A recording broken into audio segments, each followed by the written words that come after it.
Hello mga Marigoy! Ito nga pala ang mga kaganapan ng huling araw namin sa Okinawa. Pagkagaling namin sa Churaumi Aquarium ay dumiretso na kami sa Senagajima Terrace at mula dito ay tanaw na tanaw ang airport. May bumababang eroplano at nakakatuwa, mayroon siyang sariling landingan sa likuran niya. At dahil gutom na ang aming driver, kaya't kami naghanap na ng aming makakainan. Mango, wetland, 1 kilo. On the way, may nakita kaming karatula at binasa namin ang nakasulat. Naku, pasensya na dahil iba ang meaning nito sa Nagoya. At ito na nga, kumakain na ang driver namin. Gutom ang aming driver. Nagutom, driver. Sige, kain ka lang dyan. At habang sarap na sarap kami sa aming pagkain, sa kabilang lamesa naman ay may umagaw sa aming pansin. At siya nga raw ay taga Nagoya.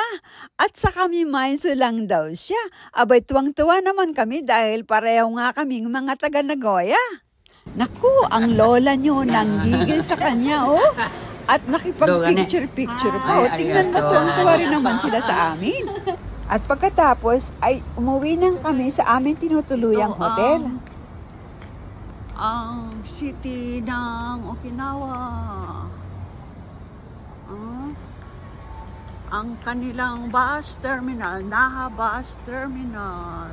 Bago kami tuluyang magpahinga sa hotel, ay naglibot-libot muna kami ni Grace. Ayan, dyan nga sa bus terminal ng Naha. At kinabukasan nga ay maaga kaming gumising para kami ay makapunta na ng airport. At pagkatapos nga ay pumunta na nga kami ng airport at ayan nga, nakasakay na kami sa eroplano. Ayan o, si Grace natutulog, ginising ko nga siya dyan at ako nga rin mukhang inaantok pa rin. Ito yung view na ang nakikita ko sa ibaba ay ang Nagashima Sparland.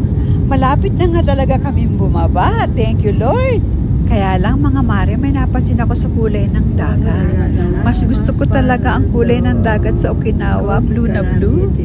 Ganun pa man, nagpapasalamat ako kay Lord at iningatan niya kami sa buong araw ng aming pagbiyahe, papunta at pabalik. Thank you, Lord. At ayan nga, nakababa na kami. Bye!